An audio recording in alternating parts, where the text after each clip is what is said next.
A los 55 años, Lorenzo Antonio rompe el silencio, y lo que dice lo cambia todo. Durante años, los fanáticos se han preguntado sobre las historias detrás de las canciones, las amistades y los giros repentinos en su carrera. ¿Por qué su segundo álbum desapareció sin explicación? ¿Qué ocurrió realmente entre él y Juan Gabriel? ¿Y qué terminó, tan de repente y sin una palabra, su muy pública relación con Graciela Beltrán? Ahora, Lorenzo por fin está listo para hablar. En este video se sincera sobre las presiones que vivió tras bambalinas, las decisiones que tomó para proteger su vida personal y los rumores que nunca pensó que tendría que enfrentar. Sin drama, sin gran producción, solo la verdad, simple, honesta y largamente esperada. Un encuentro casual, ¿o era el destino? Lorenzo Antonio apenas era un adolescente cuando ganó el festival Juguemos a Cantar en 1981. Sus ojos verdes y su claro tono de tenor lo convirtieron en una sensación nacional de la noche a la mañana. Mientras tanto, Juan Gabriel, ya coronado como el Divo de Juárez, había conquistado las radios de toda América Latina. Sus caminos quizá nunca se habrían cruzado, de no ser por un momento de pura casualidad en un centro comercial de Ciudad de México. Como Lorenzo recordó más tarde, nos conocimos en un mall, y él nos invitó a mí, a mi mamá, a mis hermanas. Fuimos todos. Ese gesto tan simple fue el inicio de una conexión, pero distaba de ser el comienzo real. Entre los que sabían del medio, se hablaba de una deuda más antigua. En los años 70, antes de que la fama lo encontrara, Juan Gabriel se ganaba la vida como podía en los bares de Juárez, y fue Amador Sánchez, conocido en el escenario como Tanny Moore, quien primero creyó en el talento del joven cantante. Años después, cuando Aguilera ya era una superestrella, devolvió ese gesto de generosidad, tendiéndole la mano al hijo de su viejo amigo. Lo que comenzó como un acto de gratitud, se transformaría pronto en algo mucho más complejo. Las invitaciones no tardaron en llegar. Lorenzo se encontró entrando en el mundo privado de Juan Gabriel. Reuniones íntimas en salones con piano, iluminados por velas, donde solo unos pocos invitados eran bienvenidos. Aquellas noches eran más que lecciones magistrales de composición. Eran confesionales, momentos donde dos almas se desnudaban emocionalmente entre serenatas de madrugada. Unos días después me dijo, «Si quieres, aquí puedes hacer lo tuyo», recordó Lorenzo. Y empecé a escribir canciones pensando en él, porque ya las tenía en la cabeza. Los fans analizan esas primeras composiciones. Él no te quiere, muchachita como me gustas, en busca de significados ocultos. ¿Estaba Lorenzo escribiendo cartas de amor disfrazadas, dirigidas a alguien cuyo nombre no podía mencionar? La intensidad emocional de sus letras sugiere un anhelo mucho más profundo que un simple flechazo adolescente, y los que estuvieron cerca de ellos insinúan que fue en esos salones privados donde se hicieron promesas que nunca se dijeron en voz alta. Su cercanía solo creció lejos del foco público. En Cancún, Juan Gabriel alquilaba villas enormes frente al mar, alejando a Lorenzo del ojo de la prensa y los paparazzi. El personal de esos retiros de lujo recuerda haber visto a las dos estrellas cenando en salas privadas, compartiendo bromas en voz baja y miradas que se prolongaban más de lo habitual. Parecían hermanos, pero más cercanos, dijo un exgerente de Villa. Se notaba que había confianza y ternura. Públicamente, Lorenzo insistía en que su vínculo se basaba en amistad, respeto y colaboración artística. Sin embargo, el secretismo de esos encuentros, sin prensa, sin séquito, alimentaba los rumores. ¿Por qué Juan Gabriel, tan celoso de su intimidad, habría abierto su vida personal a un joven cantante en ascenso si no hubiera algo realmente especial entre ellos? Canciones que decían más de lo que parecían. En 1987, Lorenzo Antonio lanzó 12 Rosas, una balada tan conmovedora que se convirtió en su canción insignia De la noche a la mañana. Grabada en el gran estudio de RCA en Ciudad de México, el tema comenzaba con un piano solitario, Juan Gabriel dirigiendo cada acorde, y crecía hasta convertirse en un arreglo orquestal majestuoso, cortesía de Pedro Ramírez. Cuando la mezcla final se reprodujo en la sala de control, Lorenzo, en silencio, se enjugó las lágrimas. Nunca me había sentido tan expuesto, admitió más tarde. Él estaba en la cabina sonriendo. En ese momento supe que esta canción era nuestra. 12 Rosas subió directamente al número 1 en México. Se mantuvo en la cima durante 6 semanas en Argentina y llegó al top 5 en las listas latinas de Estados Unidos. Los críticos elogiaron su sinceridad desgarradora y su grandeza cinematográfica, alabando la madurez vocal de Lorenzo y preguntándose en secreto de quién era el desamor que había inspirado tanta emoción. Tras bambalinas, algunos dentro de la industria decían que Juan Gabriel sintió una punzada de envidia. Era una canción que no había escrito él, y aún así eclipsaba muchas de sus propias producciones ese año. Sin embargo, redobló su apoyo. Organizó especiales de televisión que destacaban la interpretación en vivo de Lorenzo, escribió las notas del disco llamándolo la voz más pura de su generación, e incluso prestó su coro para enriquecer las armonías del estudio.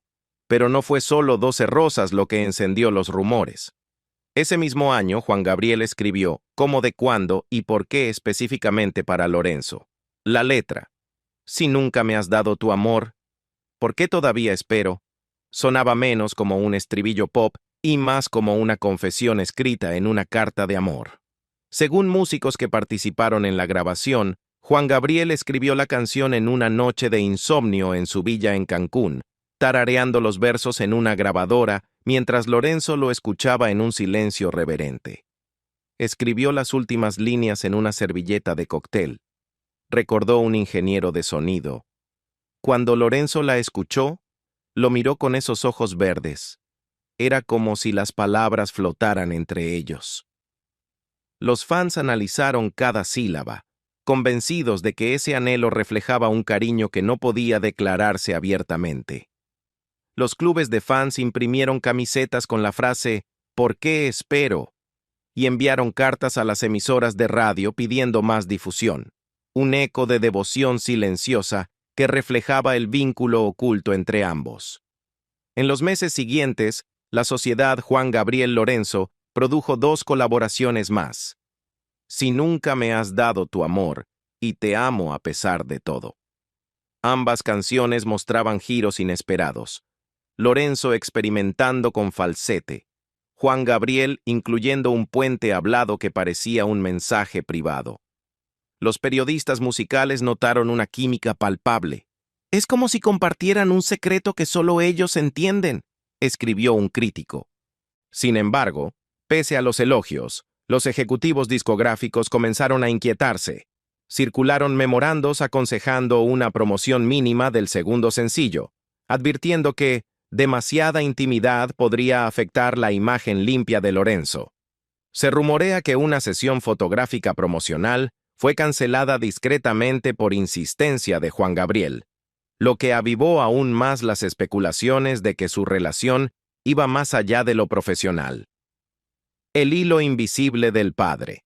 Para comprender a fondo el vínculo entre Lorenzo Antonio y Juan Gabriel, hay que remontarse a las cantinas iluminadas por neones de la ciudad Juárez de los años 70, donde un joven Alberto Aguilera, quien más tarde se convertiría en Juan Gabriel, comenzaba a forjarse en los escenarios. Fue allí donde Amador Tani Moore Sánchez, padre de Lorenzo, se destacó como una estrella local y un mentor generoso. Semana tras semana, Tani Moore se adueñaba del escenario en el Club Frontera y El Zorro, con su potente barítono que se imponía sobre el tintinear de vasos de tequila y el murmullo de las transmisiones de radio nocturnas. Mi padre siempre decía, «Un verdadero artista encuentra su voz en el aplauso de los demás», recordó Lorenzo. Él creyó en el talento de Alberto antes que nadie.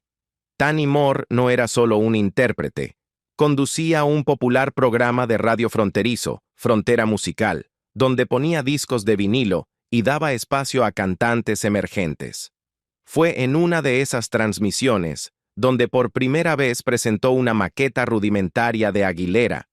Conmovido por la emoción cruda en la voz del joven cantante, Tanny Moore lo buscó después de una presentación y le ofreció un lugar fijo como telonero, sin paga, sin promesas, solo con la fe puesta en su potencial. Durante los años siguientes, los dos hombres forjaron una amistad basada en sesiones nocturnas de improvisación, historias compartidas de desamor y un hambre mutua de reconocimiento. Aguilera a veces se subía al escenario a mitad del show para cantar composiciones de Tanny Moore, temas como La canción de la frontera y Ojos de arena, y juntos cerraban el club con un dueto improvisado. En esos momentos, nació una deuda de gratitud. Conversaban, y a veces Juan cantaba canciones de mi papá. Siempre decía que era fan, compartió Lorenzo. Nunca olvidó lo que mi padre hizo por él.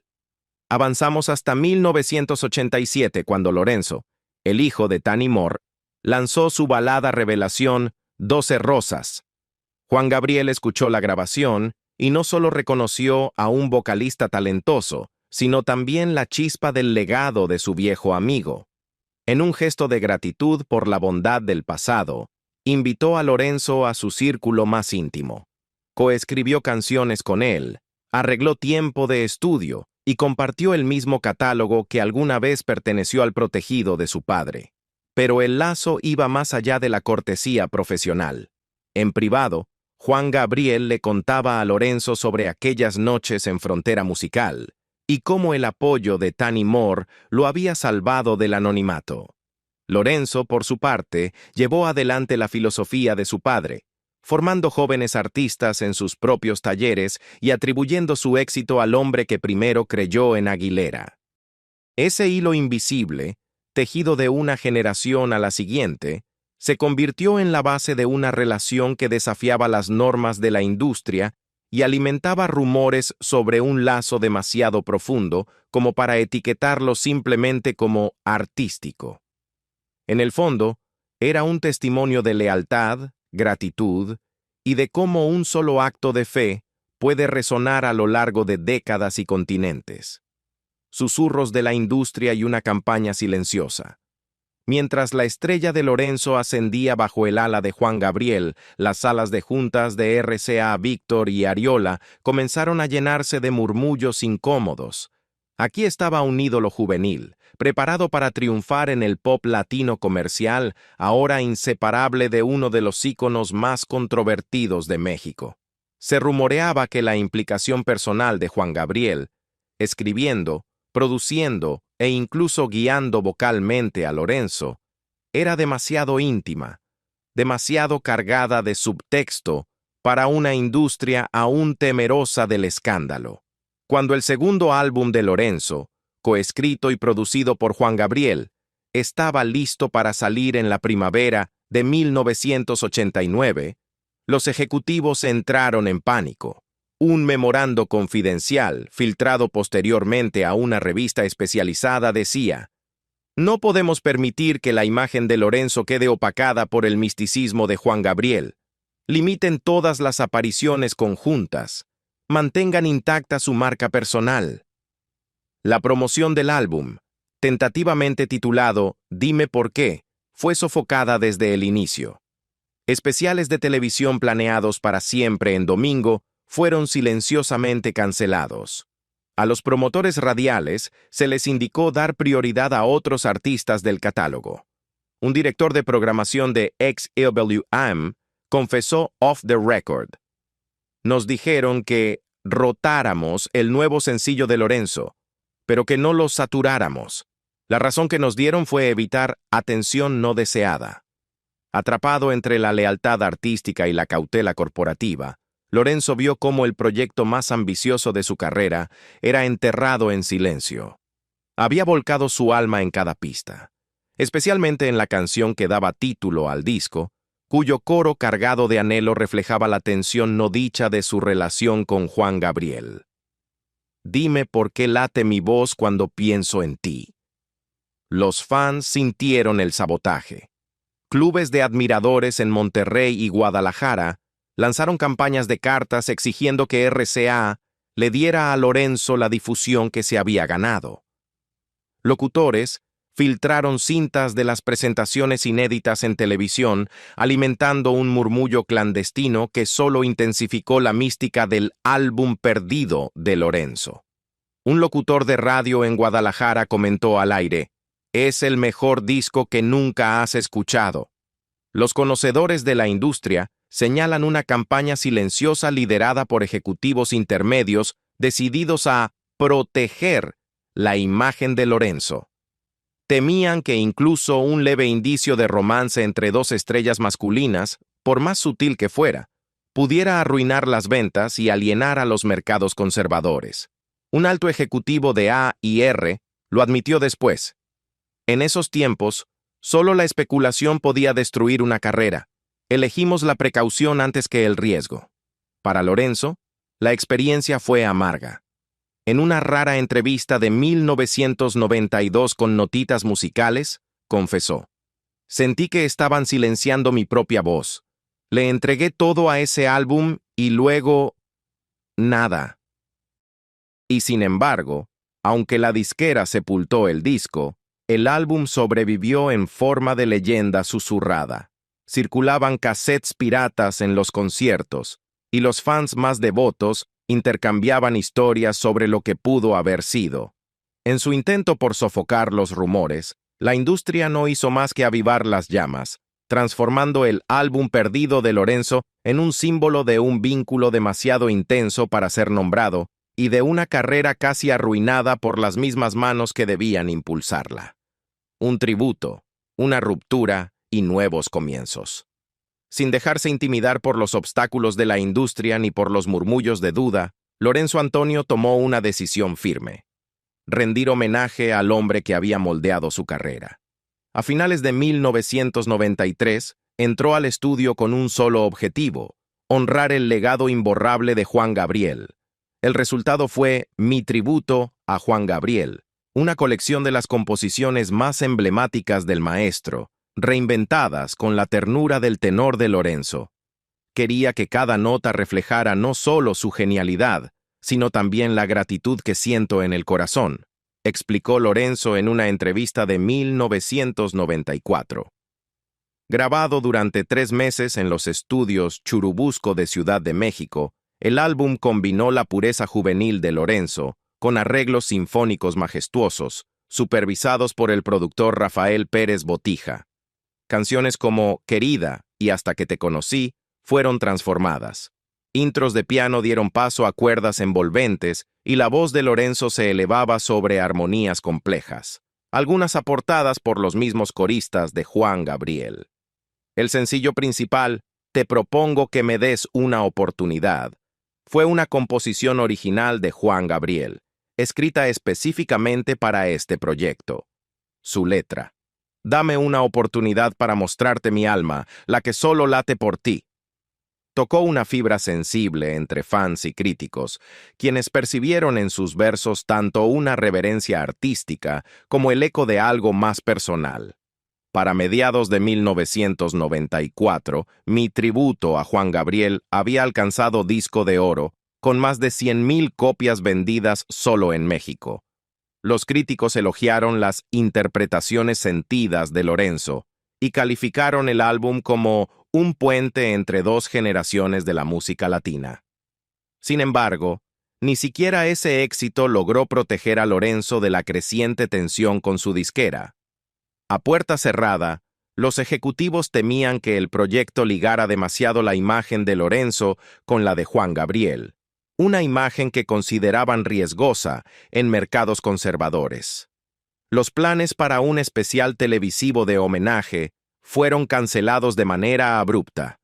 Los programadores de radio, antes entusiastas con los sencillos de Lorenzo, recibieron instrucciones de rotarlos con moderación para evitar una sobreexposición. Sentí que volvían a silenciar mi voz, lamentó Lorenzo en un inusual comunicado de prensa en 1996. Cuando el segundo sencillo del álbum no recibió promoción, Lorenzo tomó una decisión audaz, dejó RCA Ariola y firmó con Fonovisa Records a inicios de 1997. Creía que este nuevo sello le daría la libertad creativa que buscaba y la oportunidad de trazar su propio camino. Bajo Fonovisa, Lorenzo adoptó un sonido más maduro, combinando sus baladas características con sutiles toques de música regional mexicana. Su álbum de 1998, Corazón de mi padre, rindió tributo tanto a su familia como a sus raíces musicales, entretejiendo los ritmos norteños de Tani Moore con fondos orquestales. Aunque los críticos aplaudieron la evolución artística, la industria había cambiado. Nuevas sensaciones del pop y grupos gruperos dominaban las ondas radiales, dejando a Lorenzo compitiendo por atención en un panorama cada vez más saturado. Aún así, siguió de gira sin descanso, llenando teatros íntimos en todo México y Estados Unidos. Mientras tanto, Juan Gabriel emprendió su gira México es Todo en agosto de 2016, marcando su triunfal regreso ante el público estadounidense. El 26 de agosto, ofreció su última presentación en The Forum de Los Ángeles, un escenario en 360 grados, donde cerró con un emotivo homenaje a Rocío Dúrcal y un mensaje en las pantallas gigantes. Felicidades a todos los que están orgullosos de ser quienes son. 2 días después, el 28 de agosto a las 11:17 de la noche hora del Pacífico, Juan Gabriel sufrió un infarto agudo de miocardio en su departamento de Santa Mónica y falleció. Sus hijos decidieron cremarlo la noche siguiente en Anaheim, California. Los conciertos programados en El Paso y Ciudad de México nunca se realizaron. La noticia de su muerte sacudió al mundo de la música latina. Lorenzo, que seguía de gira por Estados Unidos, se enteró del fallecimiento de su mentor entre presentaciones. Fue como perder una parte de mi alma, dijo después. Él fue más que un maestro. Era mi familia. En las semanas siguientes, Lorenzo dedicó cada concierto a la memoria de Juan Gabriel. Interpretó Mi tributo a Juan Gabriel en su totalidad, intercalando cada canción con anécdotas personales de las noches que compartieron en el estudio y sus retiros privados. El público lloraba al escuchar cómo la voz de Lorenzo daba vida, por última vez, a las melodías de Juan Gabriel. Aunque su apogeo comercial ya había pasado, la devoción de Lorenzo consolidó su lugar en el corazón de fans nuevos y veteranos. Lanzó un álbum en vivo, homenaje a Juan Gabriel, cuyas ganancias fueron donadas a una fundación que apoya a jóvenes músicos en Ciudad Juárez, como un gesto hacia la ciudad donde nació el vínculo original entre Aguilera y Tani Moore. El capítulo de Graciela Beltrán. Justo cuando los fans creían haber explorado cada rincón del corazón de Lorenzo Antonio, el año 2010 trajo un giro inesperado. Un romance con la icónica figura de la música regional, Graciela Beltrán. Se conocieron en el set del programa Duetos de Estrella TV, una aparición pensada para mostrar su talento musical, pero que terminó revelando una química genuina. Las cámaras captaron el momento en que Beltrán le sonrió a Lorenzo desde el otro lado del escenario y en una entrevista posterior, ella confesó: «Simplemente me gustó, me enamoré al instante». Esa declaración sencilla, dicha con una mezcla de sorpresa y certeza, encendió las redes sociales. Ahí estaba Lorenzo, el ídolo adolescente de los años 80 y 90, ahora un artista maduro en sus 40, al lado de Beltrán, la reina de la banda, con 35 años. Su colaboración en el dueto Nació Nuestro Amor no parecía una estrategia calculada, sino más bien dos corazones que por fin encontraban su ritmo juntos. Tras bambalinas, Nació Nuestro Amor nació de sesiones nocturnas en los estudios Churubusco, de Ciudad de México. Los productores recuerdan que Beltrán llegaba con una sonrisa tímida, y Lorenzo la recibía con una calidez que la hacía sentir en casa. La química era palpable. «Es una persona muy romántica», dijo Graciela en una entrevista con Escándalo TV. Me conquistó con su famoso éxito 12 rosas. Lorenzo, que ya estaba cansado de los montajes publicitarios fabricados por la industria, encontró en Graciela a una compañera que valoraba su música y también su discreción. Sus voces se entrelazaron con naturalidad en la canción, cada línea cargada de emoción genuina, no de pulido de estudio. Apenas se emitió el dueto, los paparazzi comenzaron a seguirlos, desde Ventaneando hasta Despierta América, captando cada mirada tierna y cada gesto casual. Fotografías de la pareja riendo en una cafetería de Polanco o conversando en voz baja en el lobby de un hotel se convirtieron en portada de revistas. A pesar de la invasión mediática, ambos manejaron la atención con gracia. Lorenzo admitió en un momento poco habitual de franqueza: eso fue diferente para mí, porque fue algo que Graciela y yo hicimos público.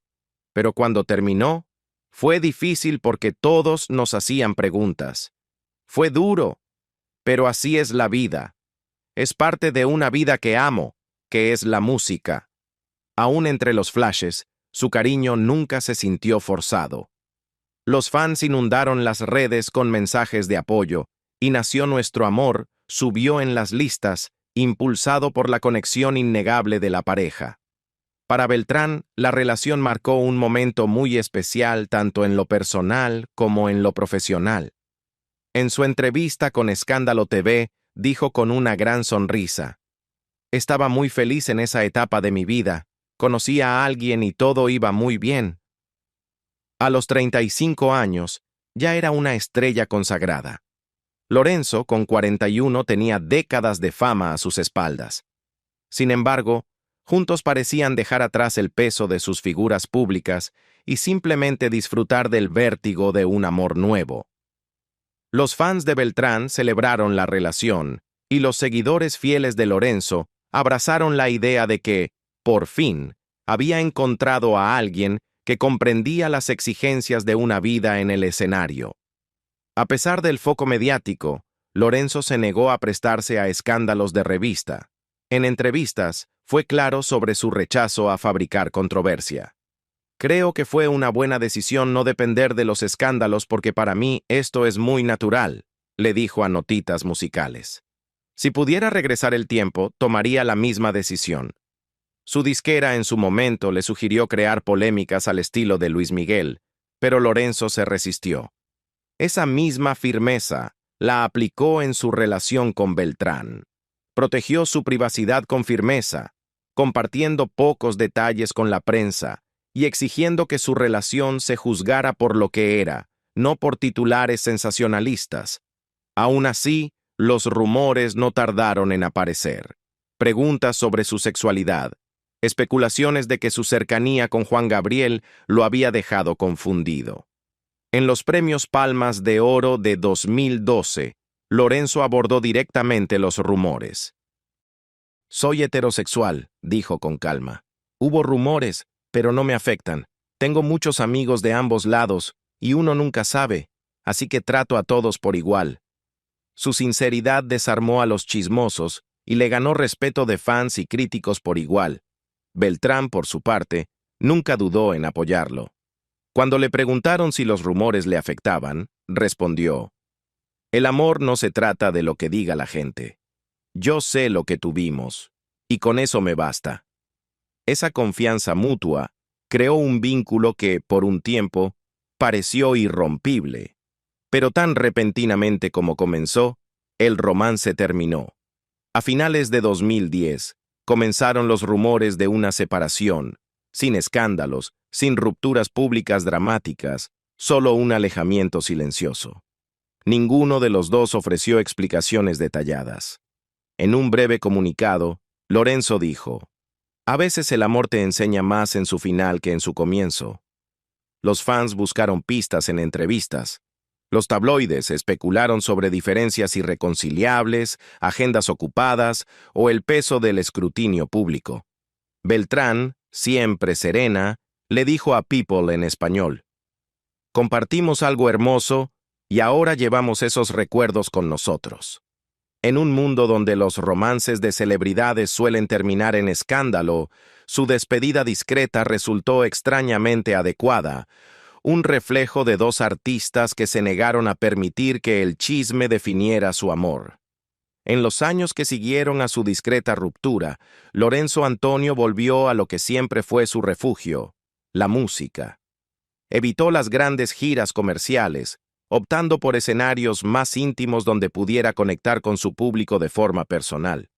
Nunca volvió a hablar de Graciela Beltrán en detalle, pero en alguna que otra entrevista, cuando se mencionaba Nació nuestro amor, su tono cambiaba. Había una suavidad en su voz, una pausa antes de responder, como si por un instante volviera a ese capítulo breve, pero significativo. Aprendí que la vulnerabilidad no es una debilidad, dijo en uno de esos escasos momentos de reflexión. Compartir tu corazón con alguien, esa es la canción más grande que puedes componer. Para Lorenzo, que había pasado décadas protegiendo su vida privada, esa relación fue distinta. No fue creada para las cámaras ni para la industria. Fue real, y quizá por eso, se le quedó grabada de una manera que otras no lo hicieron. Beltrán, por su parte, siguió construyendo su legado. El fin de su relación no significó un retroceso profesional. Lanzó nueva música, encabezó giras y se mantuvo como una de las voces más respetadas de la música regional mexicana. En una entrevista retrospectiva de 2015, habló sin rencor. Me sentí orgullosa de haberlo amado, dijo. Fue un capítulo que no borraría, porque me enseñó mucho sobre la confianza y la pasión. Nunca negó la importancia de lo que compartieron, aunque fuera breve. Para ambos artistas, la relación se convirtió en un recuerdo duradero, íntimo, que no necesitaba adornos. Los fans, por su parte, nunca dejaron de soñar con una posible reunión. Cuando Nació nuestro amor suena en la radio o en alguno de los conciertos de Lorenzo, las redes se llenan de nostalgia. Algunos todavía dejan comentarios en los viejos videos, preguntando si alguna vez considerarán grabar juntos otra vez. Y así concluimos esta profunda mirada a la vida y los secretos bien guardados de Lorenzo Antonio. A sus 55 años, finalmente rompió el silencio, revelando desde sus colaboraciones con Juan Gabriel hasta el torbellino amoroso con Graciela Beltrán. Hemos visto cómo un ídolo adolescente navegó el amor, la lealtad y la presión de la industria, y cómo esas historias no contadas han formado al hombre que es hoy. Si este video te puso la piel de gallina, dale like y suscríbete para más sagas de celebridades que no sabías que necesitabas. Y no olvides activar la campanita para no perderte ninguna revelación exclusiva. Ahora te toca a ti. ¿Qué revelación te sorprendió más? ¿Su vínculo oculto con Juan Gabriel, el escándalo del álbum Perdido o el amor fugaz con Graciela? Déjanos tus pensamientos en los comentarios y empecemos la conversación.